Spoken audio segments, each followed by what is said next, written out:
The alarm system screamed across the bridge of the eternal judgment. Fleet Admiral Krelvax rose from his command chair and stared at the main display screen. Something was moving through the outer edge of Krithian space, and it should not be there. "Report," Krelvax ordered. His voice carried the authority of someone who had commanded warships for 300 years. Navigation Officer Thexel checked the sensor readings twice before responding. "Admiral, we have detected an unknown vessel near Epsilon Tertius. The signature does not match any known species in our database." Krelvax moved closer to the screen. In his long career, he had encountered 17 different alien species. All of them were now part of the Krithian Empire, either as conquered subjects or destroyed civilizations. The idea that something new existed troubled him. "How long has it been in our territory?" he asked. "Unknown, sir. It appeared on our sensors 12 minutes ago. The vessel is moving at velocities that should not be possible." The Admiral accessed his personal database. The Krithian Empire had cataloged over 10,000 different species across the known galaxy. They had records of every civilization that had ever developed space travel. Their scouts had mapped every sector of explored space over 3,000 years. "Send the identification request," Krelvax commanded. "All known languages." The communications officer transmitted the standard hailing message in 47 different languages. Minutes passed. No response came. Krelvax made his decision. "Prepare Vanguard Fleet 73 for combat operations. We will intercept and destroy this vessel." 28 warships of the Krithian Imperial Navy moved into formation. Destroyers took point positions. Heavy cruisers formed the middle line. The Eternal Judgment led from the center, its weapons systems charging to full power. Far ahead of the Krithian fleet, Captain Jake Morrison sat in the command chair of the Silent Arrow. He was younger than most ship captains, only 38 years old, but Earth Command had chosen him for this mission carefully. "Amy, what do we have?" Jake asked his second-in-command. Lieutenant Commander Amy Carter studied her tactical display. 28 contacts, Captain. They are moving into attack formation. Weapon systems are active." Jake nodded slowly. He had known this moment would come. For the past 6 months, the Silent Arrow had been on a deep reconnaissance mission in unexplored space. They had been careful, staying hidden, observing from a distance. But 3 days ago, they had detected something that changed everything. The Krithian Empire, a massive civilization that controlled 700 star systems, a military power that had destroyed every species that refused to submit. The briefings from Earth Command had been clear. Avoid contact at all costs. But now contact was unavoidable. "Nexus analysis," Jake said to the ship's artificial intelligence. The computer's voice filled the bridge. "The approaching fleet consists of 3 ship classes. Estimated crew complement, 16,000 personnel. Weapon systems include ion cannons, plasma torpedoes, and energy shields. Based on observed technology, their shields are designed to deflect energy-based weapons. So they have never fought anyone using kinetic weapons," Amy said. "Correct," Nexus replied. Jake looked at his crew. Communications Officer Brandon Hayes sat at his station, monitoring enemy transmissions. Weapons Officer Kevin Chen checked the railgun systems for the 3rd time. Tactical Officer Ryan Brooks tracked the enemy fleet's movements with precision. They were good people. They had trained for years for this mission, but training and reality were different things. "Captain, they are transmitting again," Brandon said. "Same message, multiple languages. They are demanding we identify ourselves and surrender." "No response," Jake ordered. In the engine room, Chief Engineer Lisa Park worked at her station.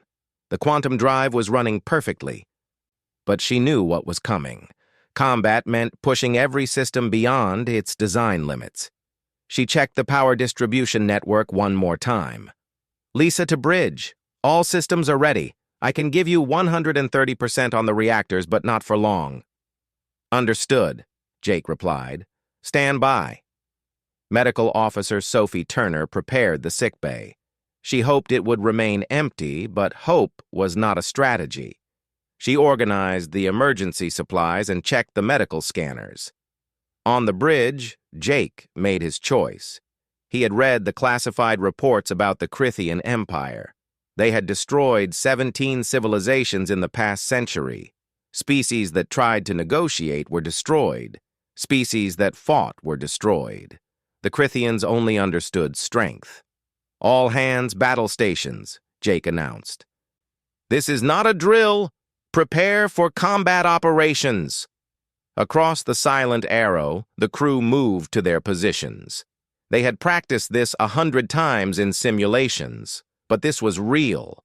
Krelvax watched as his fleet closed the distance. The unknown vessel had not moved. It simply waited. This was either supreme confidence or supreme foolishness. "Range in 5 minutes," Thexil reported. "Prepare firing solution," Krelvax ordered. "All destroyers will fire ion cannons on my command. We will disable their engines and capture the vessel for study." The Crithian destroyers moved ahead of the main fleet. 12 ships, each one capable of destroying a small city with a single shot. Their crews had trained for decades. They were professionals. "Target locked," the weapons coordinator reported. "Fire," Krelvax commanded. 12 ion cannons discharged simultaneously. Blue energy bolts crossed the space between the fleets. On every Crithian bridge, the crews watched their displays, expecting to see the unknown vessel's systems fail. On the Silent Arrow, alarms sounded. Kevin Chen watched his tactical screen as the enemy weapons approached. "Incoming fire," he reported calmly. "Activating defense grid." Jake gripped his command chair. Everything humanity had built for the past 80 years came down to this moment. Either their technology worked, or they would die in the next few seconds. The ion bolts struck the Silent Arrow's shields. Energy barriers that the Crithians could not fully understand absorbed the impacts. The shields flickered, but held strong. On the Eternal Judgment, Krelvax stared at his screen in disbelief. The vessel's shields had not failed. The technology signature made no sense. The energy readings were impossibly high. "Analysis," he demanded. Chief Science Officer Vrental worked frantically at his station. "Admiral, I cannot identify the shield technology. It does not match any known design in our database. The energy output suggests power systems far beyond our current understanding." For the first time in 300 years, Krelvax felt something he had not experienced since he was a young officer. Uncertainty. On the Silent Arrow, Jake allowed himself a small smile. The shields had worked. Now came the hard part. "Kevin, return fire," he ordered. "Show them what humans can do." Kevin Chen's fingers moved across his control panel. The railgun systems activated. Deep in the ship's weapons bay, electromagnetic coils charged to full power. Tungsten projectiles, each one weighing 50 kilograms, were loaded into the firing chambers. "Targeting solutions locked," Kevin reported. "Ready to fire." "Fire," Jake said quietly. The Silent Arrow's railguns discharged. The projectiles accelerated to a fraction of light speed in less than a second. They crossed the distance to the Crithian fleet almost instantly. The Crithians never had a chance to react. Their shields, designed to stop energy weapons, offered no protection against solid metal traveling at such incredible speeds. 3 Crithian destroyers exploded. The tungsten rounds punched through their hulls like paper. Secondary explosions tore the ships apart as their reactors went critical. 4 more destroyers sustained critical damage. Hull breaches vented atmosphere into space. Electrical systems failed. Crew members died instantly. The Crithian fleet scattered like frightened birds. 21 warships broke formation and accelerated in different directions. On the bridge of the Eternal Judgment, Fleet Admiral Krelvax struggled to maintain control. "Reform the battle line!" he shouted over the communication channels. "Heavy cruisers, advance and provide cover fire!" But discipline had broken. The crews had never experienced anything like this. In 3,000 years of Imperial history, no single ship had ever destroyed 7 warships in seconds. The survivors were terrified. Captain Jake Morrison watched the enemy fleet's disorganized retreat on his tactical display. Amy Carter stood beside him, monitoring the situation. "They are trying to regroup," Amy said. 3 heavy cruisers are moving to the front." Jake nodded. "Nexus, give me a full analysis of those cruisers." The artificial intelligence responded immediately. "Heavy cruiser-class vessels, length 800 meters, crew, approximately 2,000 per ship, primary weapons, plasma cannons, secondary weapons, missile batteries, shield strength, triple that of the destroyers." "Can our railguns penetrate?" Jake asked. "Affirmative. However, multiple shots will be required per target." Kevin Chen turned from his weapon station. "Captain, I am reading energy buildups on all 3 cruisers. They are preparing to fire." "Time to impact?" Jake asked. 40 seconds, Kevin replied. Jake made his decision quickly. "Lisa, I need full power to the engines. Kevin, prepare missile pods. Ryan, plot an evasive course through their formation." In the engine room, Lisa Park pushed the reactors to their maximum output. Warning lights flashed across her control panels, but she ignored them. The quantum drive hummed with barely contained power. "Bridge, you have 135%, Lisa reported, "but I cannot hold it for more than 5 minutes." "Understood," Jake replied. "All crew, brace for high-speed maneuvers." The silent arrow accelerated. The human ship moved with an agility that defied its size. On the Crithian ships, sensor operators watched in amazement as their targeting computers struggled to lock onto the vessel. The 3 heavy cruisers fired their plasma cannons. Brilliant green bolts of superheated matter streaked across space. Each shot carried enough energy to vaporize a small moon. Ryan Brooks watched his navigation display with intense focus. His fingers danced across the controls. The silent arrow twisted and rolled, moving between the plasma bolts with impossible precision. 32 shots fired, Ryan reported. 0 hits. On the Eternal Judgment, Krelvax could not believe what he was seeing. His best gunners were firing at maximum rate, and they could not hit the enemy vessel. The ship moved like nothing he had ever encountered. "Increase firing rate," he commanded. "Destroyers, form a crossfire pattern." The remaining 14 destroyers moved into position. They created a web of ion cannon fire, trying to trap the silent arrow in overlapping fields of energy. But Jake had anticipated this. "Kevin, fire missiles. All pods." "Firing now," Kevin confirmed. The silent arrow's hull opened at multiple points. 70 fusion-tipped missiles launched simultaneously. Each missile was smaller than a Crithian fighter craft, but they carried devastating warheads. More importantly, each missile had its own guidance system. Nexus controlled them all, coordinating their movements with precision that organic minds could not match. The missiles spread out across the battlefield. Crithian point defense systems activated, filling space with energy bolts designed to intercept incoming projectiles. But the human missiles adapted. Nexus analyzed the defensive fire patterns in real time. The missiles adjusted their courses, weaving through gaps in the Crithian defenses. When point defense systems targeted one missile, 3 others would change direction and attack from different angles. The first missile struck a destroyer amidships.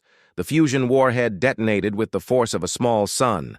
The destroyer simply ceased to exist, vaporized in the explosion. More missiles found their targets. 5 destroyers exploded in quick succession.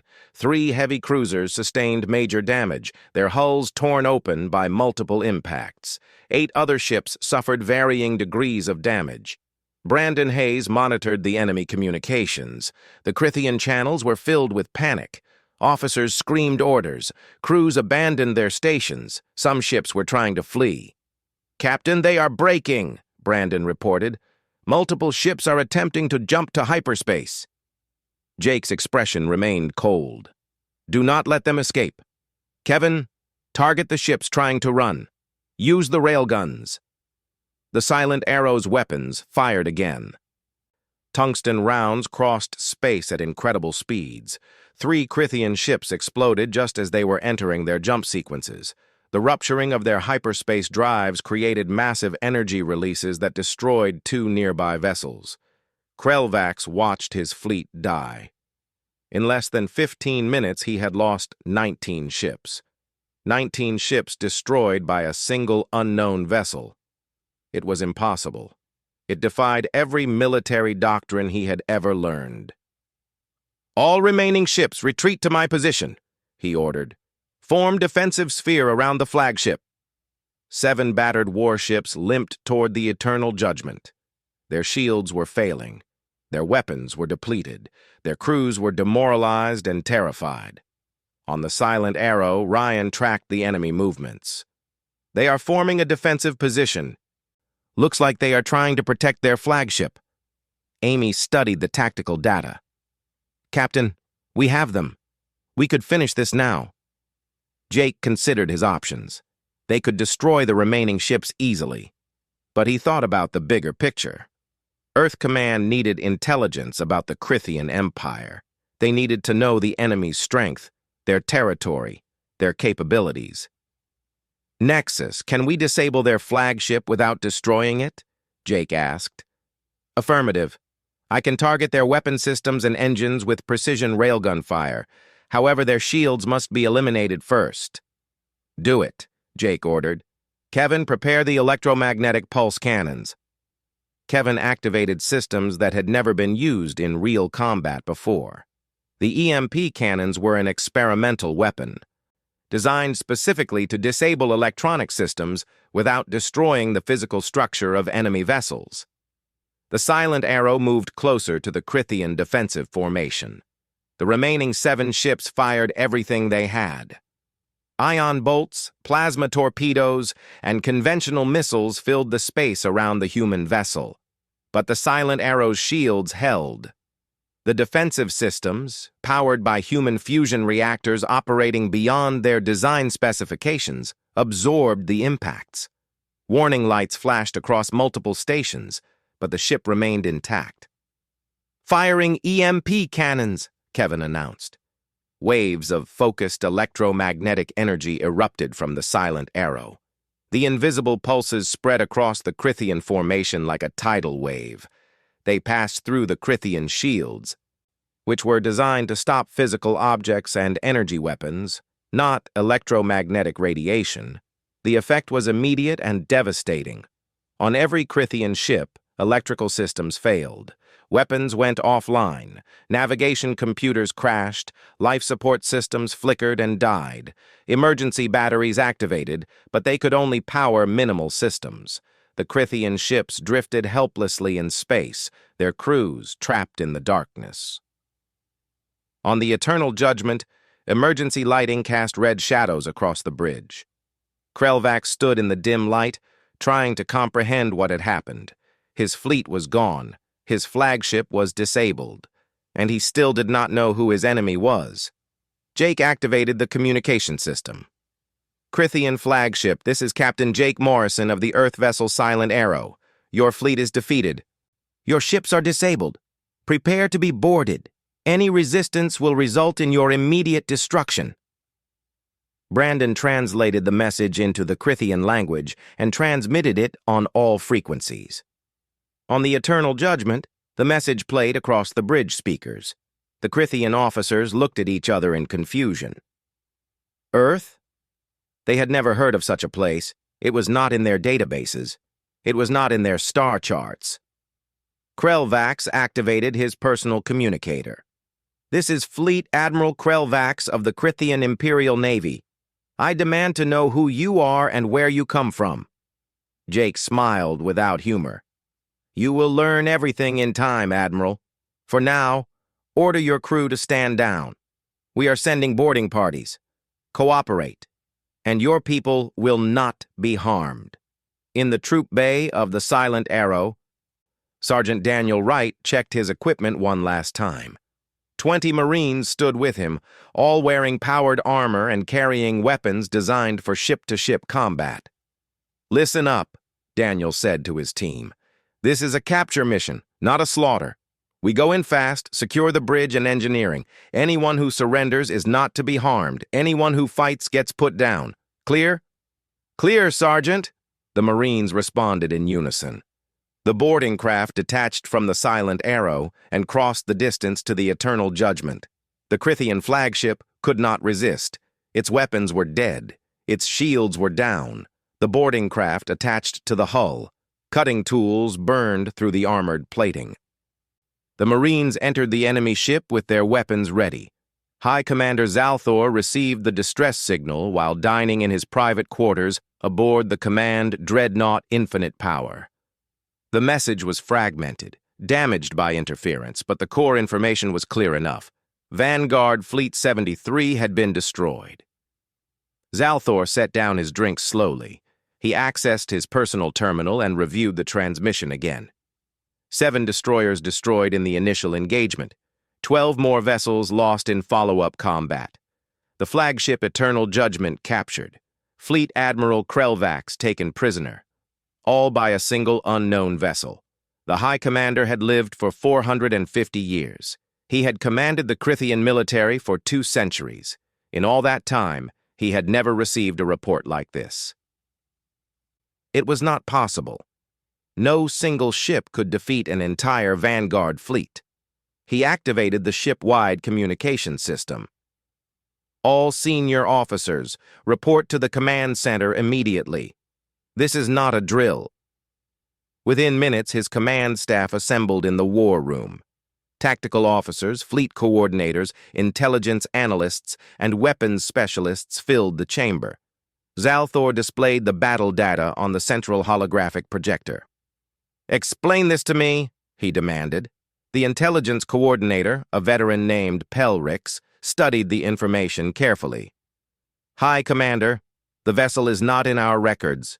We have no data on its origin, its species, or its technology." "Then find data," Zalthor said coldly.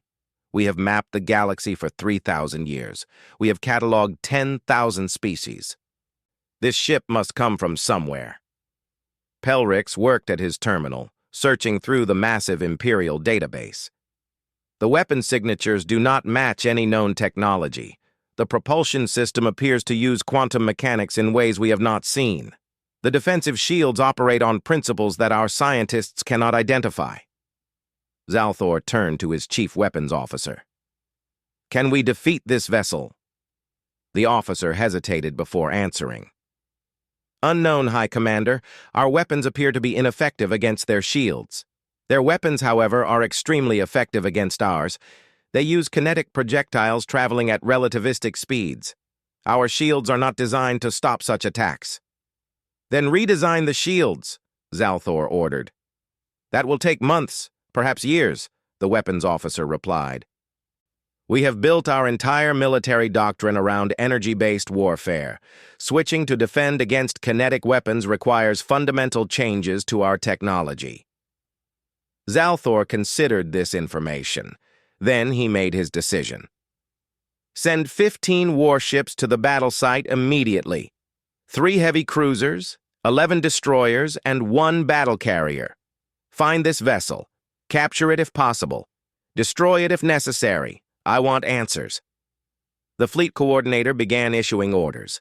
Across the Crithian home system, warships prepared for immediate deployment. Crews rushed to their stations, engines powered up, weapon systems activated. Meanwhile, aboard the captured Eternal Judgment, Intelligence Officer Laura Mitchell conducted her interrogation of Fleet Admiral Krelvax. The Crithian officer sat in what had been his own conference room, now controlled by human Marines. Laura spoke through a translation device that Nexus had created by analyzing Crithian communication protocols. "Admiral, I need you to answer some questions." Krelvax stared at the human with a mixture of anger and confusion. The creature was small compared to a Crithian. Its skin was smooth and pale. It wore a simple uniform without any visible armor. "I will tell you nothing," Krelvax said. Laura smiled. "Admiral, we do not need you to tell us anything. We are currently downloading your entire computer database. We will have all your star charts, all your military deployment records, all your technology specifications. I am giving you the chance to explain things in your own words." Krelvax's expression changed. If they had access to the database, they would learn everything about the Empire. Troop movements, fleet positions, supply routes, political structures. "What do you want to know?" he asked quietly. "Tell me about the Krithian Empire," Laura said. "How many systems do you control?" 700 star systems, trillions of citizens across hundreds of worlds. We are the dominant power in this region of space. Laura made notes on her electronic tablet. "And how many of those worlds joined your empire voluntarily?" Krelvax hesitated. "Conquest is the natural order of the universe. The strong rule, the weak serve." "So none of them joined voluntarily," Laura said. "You conquered them all." "Yes," Krelvax admitted. "Over 3,000 years, we have incorporated every species we encountered. Some resisted and were destroyed. Others surrendered and were allowed to survive as subject races." Laura leaned forward. "Admiral, I need you to understand something. We know about your empire. We have been watching you for 80 years. We detected your scout probes when they entered our region of space. We observed your wars of conquest. We saw what you did to the species that tried to negotiate peace." Krelvax was shocked. "You have been observing us? For 80 years? That is impossible. Our sensors would have detected you." "You did not detect us because we did not want to be detected," Laura explained. "My people learned long ago that the universe was dangerous. When we discovered your empire, we made a decision. We would hide, we would prepare, and we would develop weapons that could defeat you." "What species are you?" Krelvax demanded. "Where do you come from?" "We are human," Laura said. "We come from a world called Earth. It is in a region your people designated as empty space." Krelvax accessed his memory. He had reviewed surveys of that sector. There were several star systems, but none had shown signs of intelligent life. "We scanned that area. We found nothing." "Because we hid from you," Laura repeated. "We stopped all radio transmissions. We concealed our electromagnetic signatures. We built our cities underground and beneath our oceans. For 80 years, my entire species lived in secret, preparing for the day when you would find us." The Krithian admiral struggled to understand. An entire species hiding for generations? It seemed absurd. Yet the evidence was undeniable. A single human ship had destroyed his fleet. On the Silent Arrow, Jake Morrison reviewed the intelligence data that engineer Chris Palmer had extracted from the Krithian computers. The information was staggering in its scope. The Krithian Empire controlled 700 star systems. Their military consisted of over 12,000 warships, organized into 400 fleets. Their total population numbered in the trillions.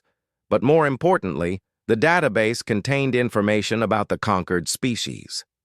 Hundreds of civilizations that had been destroyed or enslaved, worlds that had fought and lost, cultures that had been erased from existence. Jake felt a cold anger building in his chest. This was what humanity would have faced if they had not hidden. The Krithians would have come to Earth, demanded surrender, and destroyed anyone who refused. "Captain," Brandon Hayes called out, "I am detecting multiple hyperspace signatures, 15 contacts incoming at high speed." Jake immediately switched to tactical mode. "Distance and time to arrival?" 6 million kilometers. They will reach us in 18 minutes. Amy Carter checked her display. "Those are the reinforcements. They must have received the distress signal." Jake activated the ship-wide intercom. "All hands, prepare for immediate departure. Lisa, I need the quantum drive ready now." In engineering, Lisa Park had been expecting this order. "Drive is already spooled up, Captain. We can jump in 30 seconds. Do it, Jake commanded. But before the silent arrow could engage its quantum drive, Kevin Chen called out, "Captain, I am reading weapons charging on the captured Crithian ships. The crews are trying to reactivate their systems." Jake cursed under his breath. The electromagnetic pulse had disabled the Crithian ships, but it was not permanent. Given enough time, their crews could restore basic functions. "Chris, can we permanently disable those ships?" Jake asked. Engineer Chris Palmer reviewed the options. "I can overload their reactor cores. The ships will be unable to function, but the crews will survive if they evacuate to escape pods." "Do it," Jake ordered. "Daniel, get our boarding parties back here immediately." Sergeant Daniel Wright and his Marines rushed back to their boarding craft. They left the Crithian prisoners secured in the conference room with instructions to evacuate the ship. Chris Palmer worked at his station, accessing the Crithian computer systems remotely. He sent commands that overrode the safety protocols on the captured ship's reactor cores. Warning alarms sounded throughout the Crithian vessels. Krellvax heard the alarms and understood immediately what was happening. "Everyone to the escape pods," he shouted. "The reactors are overloading." Crithian crew members fled through the corridors of their dying ships. Escape pods launched into space, carrying the survivors away from the doomed vessels. The Silent Arrow's boarding craft docked just as the Crithian reactors reached critical levels. Daniel Wright and his team barely made it back aboard. "All Marines accounted for," Daniel reported. "We are clear." "Lisa, jump now," Jake commanded. The quantum drive activated. Space itself seemed to fold around the Silent Arrow. The human ship vanished from normal space just as the Crithian reactors exploded. The captured vessels were consumed by massive energy releases, but the Crithian crew members in their escape pods survived, watching as their ships were destroyed. Moments later, the Crithian reinforcement fleet arrived. High Commander Zalthor stood on the bridge of his dreadnought, staring at the debris field that had once been Vanguard Fleet 73. 28 warships reduced to wreckage. Thousands of crew members dead. The survivors floating in escape pods, traumatized and defeated. And the enemy vessel was gone. Zalthor ordered the rescue of the survivors. As the escape pods were brought aboard his ships, he listened to their reports. The officers spoke of impossible weapons, shields that could not be penetrated, and a species called humans from a world called Earth. The High Commander accessed the Imperial database personally. He searched for any reference to Earth, to humans, to the region of space the survivors described. He found nothing. The sector had been surveyed multiple times over the centuries. It had always been classified as empty. No intelligent life, no technological signatures, nothing. The Silent Arrow traveled through quantum space for 6 hours before emerging in a classified location near the outer edge of human territory. Captain Jake Morrison guided the ship toward a massive space station that orbited a lifeless moon. The station was called Shadow Base, and officially it did not exist. No civilian knew about it. No government records mentioned it. For 80 years, Shadow Base had been the center of humanity's secret military operations. As the Silent Arrow docked, Jake saw dozens of other vessels at the station. Warships, scout ships, supply vessels, all bearing no identifying marks. This was humanity's hidden fleet, built in secret across multiple star systems. Admiral Nicole Stevens waited in the docking bay. She was a tall woman with gray hair and sharp eyes. She had commanded Earth's military forces for 15 years, and she had dedicated her life to preparing humanity for war with the Crithian Empire. Jake saluted as he exited his ship. "Admiral, mission accomplished. We have successfully engaged a Crithian Vanguard fleet and captured significant intelligence." Nicole returned the salute. "I watched the battle data you transmitted, Captain. 28 enemy warships destroyed with 0 friendly casualties. That is extraordinary work." "Thank you, Admiral," Jake replied. "But the Crithians will respond. They are already mobilizing reinforcements." "I know," Nicole said. "Come with me. The Defense Council wants a full briefing." They walked through the station's corridors. The walls were metal and bare, functional rather than comfortable. Crew members moved with purpose, everyone focused on their duties. In the main conference room, the Earth Defense Council had assembled via secure holographic communication. President Benjamin Clark appeared as a life-sized image, along with representatives from every major nation on Earth. Jake stood before them and delivered his report. He described the battle in detail, explaining how human weapons had overwhelmed Crithian defenses. He shared the intelligence data that Chris Palmer had extracted from the enemy computers. When he finished, silence filled the room. The council members absorbed the information, understanding the implications. President Clark spoke first. "Captain Morrison, you have given us a great victory, but you have also revealed our existence to the Crithian Empire. They now know that humanity exists. They will come looking for us." "Yes, sir," Jake agreed. "But they were going to find us eventually. Better to meet them on our terms than on theirs." One of the council members, a woman representing the Asian Alliance, asked a question. "How many ships do the Crithians have?" Intelligence Officer Laura Mitchell, who had accompanied Jake to the briefing, answered. "According to the captured database, the Crithian military consists of approximately 12,000 warships. They are organized into 400 separate fleets, stationed across 700 star systems." Another council member whistled softly. 12,000 ships. We have 300 vessels under construction, and most of them are not yet operational." "That is correct," Admiral Nicole Stevens confirmed. "However, our ships are superior in combat effectiveness. As Captain Morrison has demonstrated, a single human vessel can defeat an entire Crithian fleet." President Clark leaned forward. "But we cannot hide anymore. The Crithians will search for Earth. When they find us, they will send everything they have." Laura raised her hand. "Mr. President, there is something else you should know. The Crithian database contains information about the species they have conquered, hundreds of civilizations that were destroyed or enslaved over 3,000 years." She activated a holographic display showing star charts. Red markers indicated Crithian-controlled systems. Blue markers showed the locations of conquered species. "Many of these species are still alive," Laura continued. "They are forced to serve the Crithian Empire.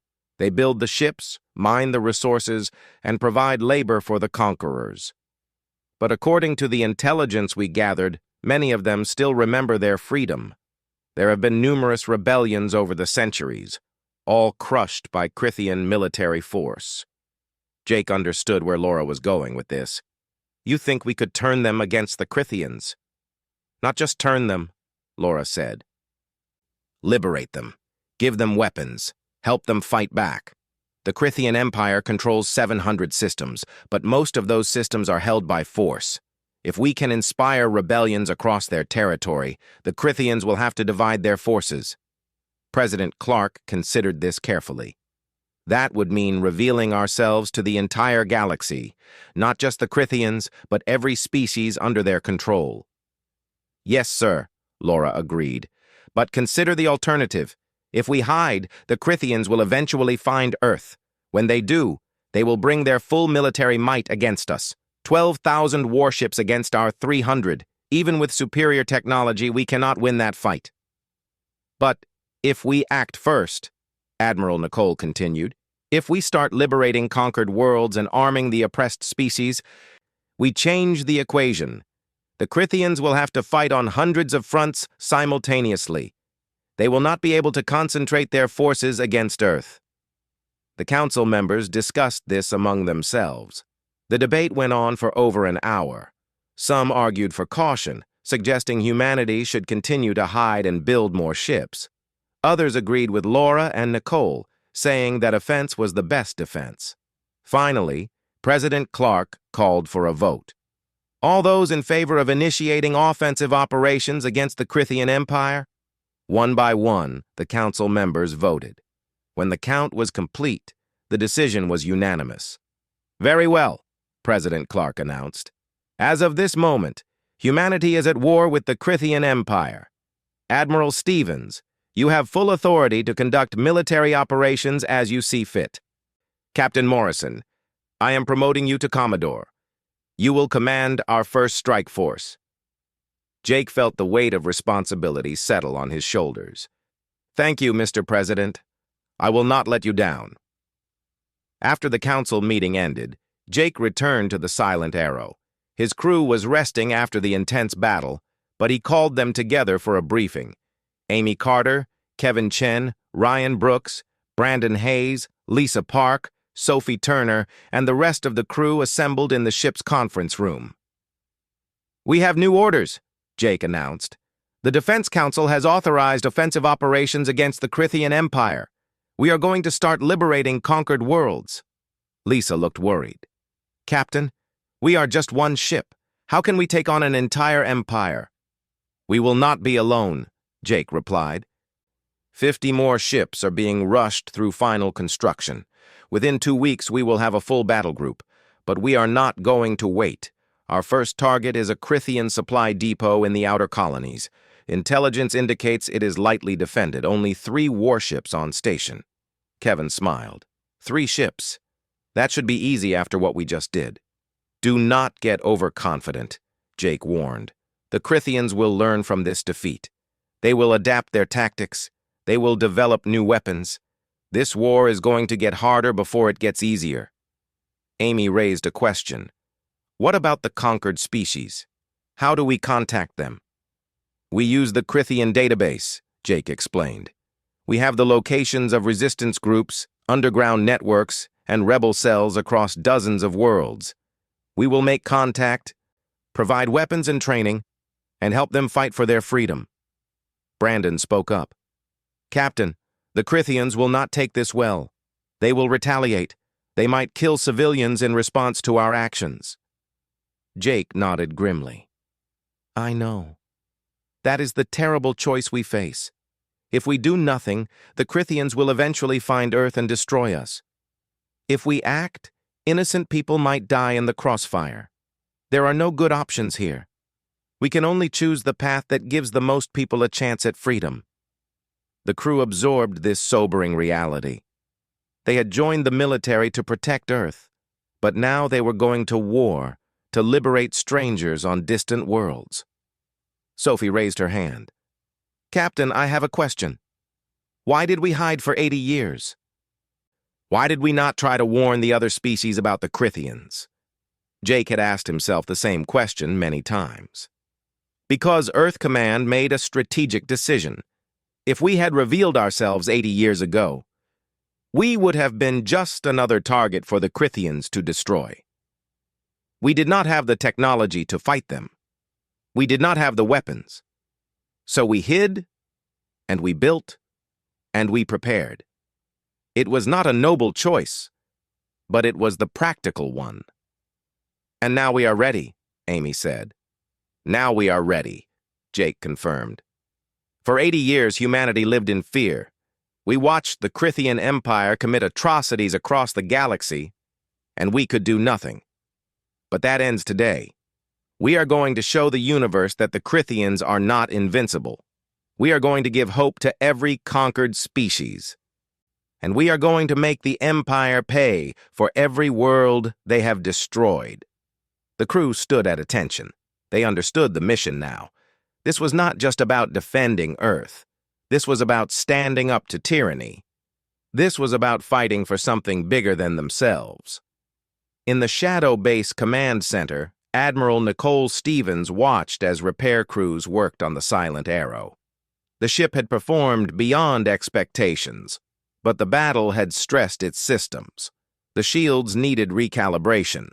The railguns needed new barrels. The quantum drive needed a complete inspection. Her second-in-command, Commander Peter Grant, approached with a data pad. "Admiral, I have the latest construction reports. 10 new ships will be ready for deployment within 1 week. Another 40 will be complete within 2 weeks." "Good," Nicole said. "What about the weapons production?" The Crithian High Council assembled in the Grand Chamber on their home world.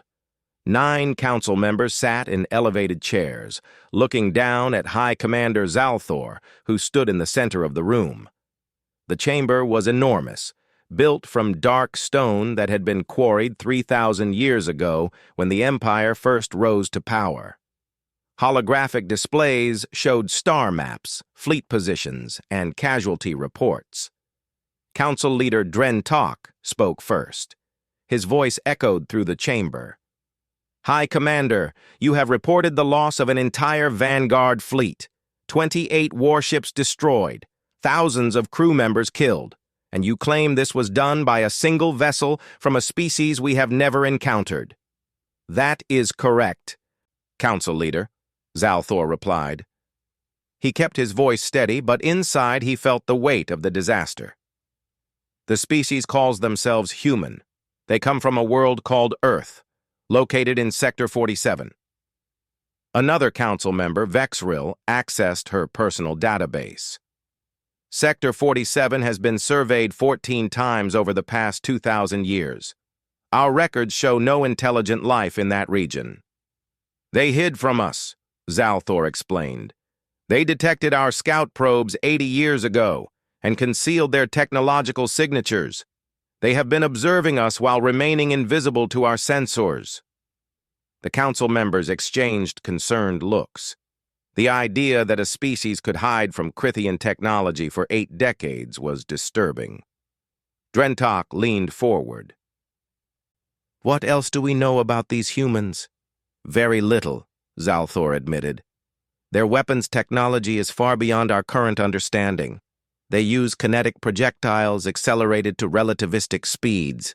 Our shields, which are designed to stop energy weapons, are ineffective against such attacks.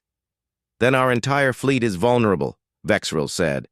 Yes, Zalthor confirmed. Until we can develop new defensive systems, every ship in the Imperial Navy is at risk. A third council member, Torval, spoke up. What is our current military posture? I have placed all border fleets on high alert, Zalthor reported.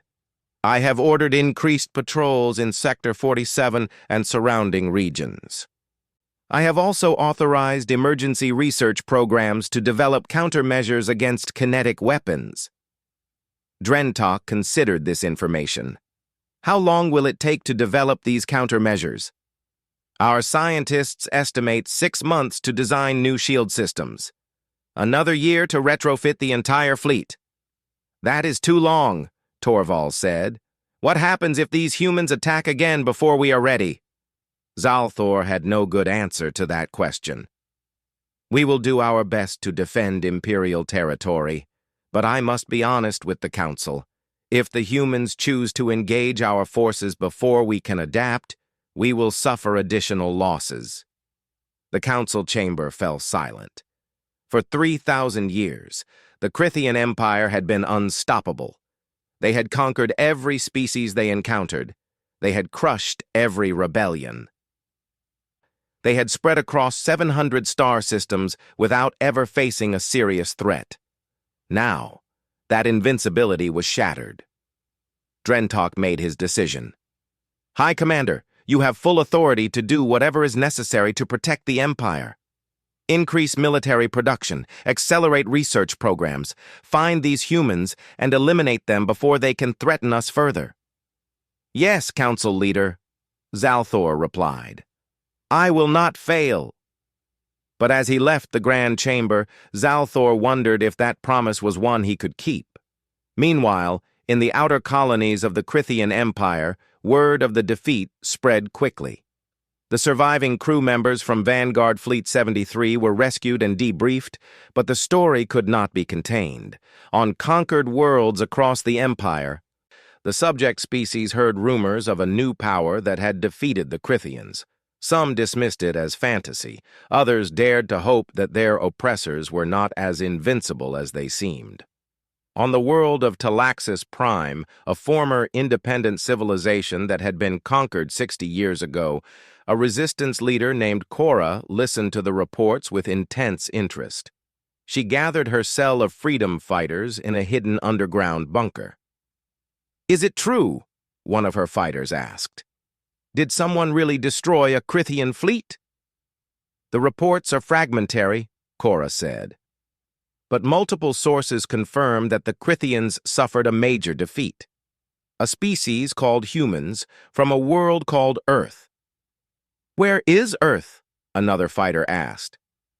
"I do not know," Cora admitted. "But that is not important. What matters is that the Crithians can be beaten. For 60 years, we have fought a guerrilla war against impossible odds.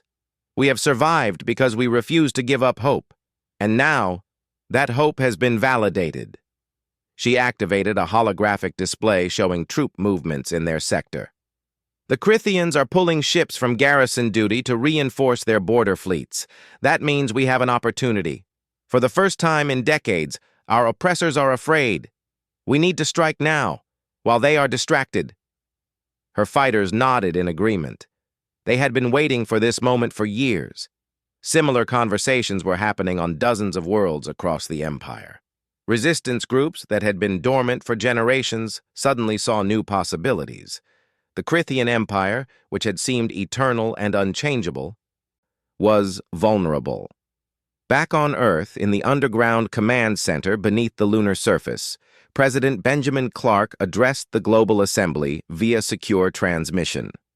Representatives from every nation watched as their leader spoke. "Citizens of Earth," Clark began, "for 80 years we have lived in secret. We have hidden from the galaxy, afraid of what we might find in the darkness between the stars. Today, that ends." He paused, letting his words sink in. 3 days ago, the Earth vessel Silent Arrow engaged a Crithian Imperial fleet. Captain Jake Morrison and his crew destroyed 28 enemy warships without suffering a single casualty. This victory proves what we have always believed. Humanity does not need to hide anymore. The assembly members listened with a mixture of pride and fear. Pride in their military's achievement. Fear about what would come next. "The Crithian Empire has ruled through terror for 3,000 years, Clark continued. "They have conquered hundreds of civilizations. They have killed billions of innocent people. And they would have done the same to us if we had not prepared. But we did prepare. We built ships. We developed weapons. We trained soldiers. And now, we are ready to fight, not just for Earth, but for every world suffering under Crithian tyranny." He straightened, his voice growing stronger. "I have authorized full military operations against the Crithian Empire. Our ships will strike at their supply lines. Our intelligence officers will make contact with resistance groups on conquered worlds. Our technology will be shared with anyone who fights for freedom. This will not be easy. This will not be quick. But this is necessary." The assembly members began to applaud. Some were crying, others were cheering. After 8 decades of fear and hiding, humanity was finally taking a stand. At Shadow Base, the Silent Arrow underwent final repairs. Jake Morrison walked through the ship with his crew, inspecting every system. In 2 days, they would launch again, this time leading a strike force of 10 vessels. Amy Carter found him on the observation deck, looking out at the stars. "Captain, I have been thinking about what we are about to do." "And?" Jake asked. "We are going to change the galaxy forever," Amy said. "For 3,000 years, the Crithian Empire has been the dominant power. Now we are challenging that. The consequences will be enormous." Jake nodded. "I know. Millions of people might die in the fighting. Entire worlds might be destroyed. The Crithians will not surrender easily." "So why are we doing this?" Amy asked. Jake turned to face her. "Because someone has to. Because if we do nothing, the Crithians will continue to conquer and destroy. Because every species deserves the chance to be free. Because we have the power to make a difference. And with that power comes responsibility." Amy smiled slightly. "You sound like you are giving a speech." "Maybe I am. Jake admitted. "But I believe every word. We did not ask for this war. We did not want to be humanity's champions. But here we are, and we have to see it through." They stood in silence for a moment, looking at the stars. Somewhere out there, the Crythian Empire was mobilizing its forces. Fleets were moving. Armies were preparing. A war that would span the galaxy was about to begin. On the newly constructed vessel, Dawn's Justice, workers completed the final installations. The ship was larger than the Silent Arrow, built specifically for fleet combat. Its rail guns were more powerful. Its shields were stronger. Its crew complement was 3 times larger. 49 other ships were in various stages of completion. Within 2 weeks, humanity would have a real fleet. Not just experimental vessels, but a coordinated military force capable of sustained operations. In the weapons research facility on Mars, scientists worked around the clock to develop new technology. They studied the data from the first engagement, looking for ways to improve human weapons. They designed better missiles, stronger shields, faster drives. In the training facilities across the solar system, new crews prepared for deployment. Pilots practiced combat maneuvers. Gunners rehearsed firing sequences. Engineers learned to repair systems under battle conditions. All of humanity was mobilizing for war. Every nation, every resource, every person contributing to the effort. For 80 years, they had prepared in secret. Now, that preparation would be tested. High Commander Zalthor stood in his private quarters, looking at a holographic display of the galaxy. Red markers showed Crythian-controlled systems. Blue markers indicated known threat locations. And in Sector 47, a new marker had appeared. Green for unknown, Earth. He had ordered every available scout ship to search that sector, but so far they had found nothing. The humans were still hiding, still concealing their home world. But eventually, the Crythians would find it. And when they did, Zalthor would bring the full might of the Empire against it. 12,000 warships, 400 fleets, trillions of soldiers. The humans might have won one battle, but the war was just beginning. Zalthor activated his communication system. "All fleet commanders, this is High Commander Zalthor. I am issuing new standing orders. Any vessel encountering human ships is to engage immediately and transmit tactical data before being destroyed. We will learn their weaknesses, we will adapt our strategies, and we will crush them." Across the Empire, his orders were received and acknowledged. The Crythian military machine, vast and powerful, began to turn its attention toward the new threat. But on Earth, in the hidden command center, Admiral Nicole Stevens smiled as she reviewed the same intelligence reports that troubled Zalthor. The Crythians were preparing for a defensive war, pulling ships back to protect their territory. That was exactly what humanity wanted them to do. "Peter, send orders to all strike groups," Nicole commanded. "We launch in 48 hours. Targets are supply depots, communication relays, and isolated outposts. We are going to hit them everywhere at once." Commander Peter Grant saluted. "Yes, Admiral. What about the resistance groups on conquered worlds?" "Laura Mitchell has established secure communication with 17 different resistance cells. They will receive weapons shipments and tactical data within the week. When we strike, they rise up. The Crythians will not know which fires to put out first." Nicole looked at the strategic display showing the entire galaxy. The Crythian Empire was vast, but it was also overextended. 700 systems held by force, with oppressed populations waiting for any chance to rebel. Humanity was about to give them that chance. The war for the galaxy had begun. And for the first time in 3,000 years, the Crythian Empire faced an enemy they could not defeat by simple, overwhelming force. They faced an enemy that had spent 80 years preparing for this exact moment. They faced an enemy that fought with desperation, creativity, and the unbreakable human spirit. The galaxy would never be the same. Railguns are being manufactured at maximum capacity. Missile production is on schedule. The new EMP cannons are being installed on all vessels. We are also developing improved shield systems based on lessons learned from the first engagement. Nicole reviewed the data with satisfaction. 80 years of preparation were finally paying off. Humanity had built its military in secret, using resources from asteroid mining, lunar manufacturing, and automated factories in the outer solar system. Peter, I need you to prepare operational plans for multiple simultaneous strikes, Nicole ordered. We are not going to give the Crithians time to react. We will hit supply depots, isolated outposts, and communication relays across their frontier. We will make them think we are everywhere at once. Yes, Admiral, Peter replied. Should we coordinate with the resistance groups on conquered worlds? Absolutely. Laura Mitchell is already working on establishing secure communication channels. We will provide them with weapons, tactical data, and intelligence about Crithian fleet movements. When we strike, they will rise up simultaneously.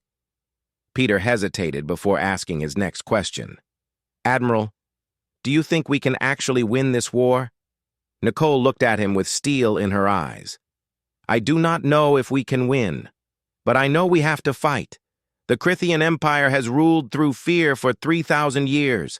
Someone has to stand up to them. It might as well be us. But clearly, something had been there all along. Something that had hidden from the most advanced sensors in the galaxy. Something that had watched and learned and prepared. Something that had just humiliated the Crithian Empire. Zalthor made his decision.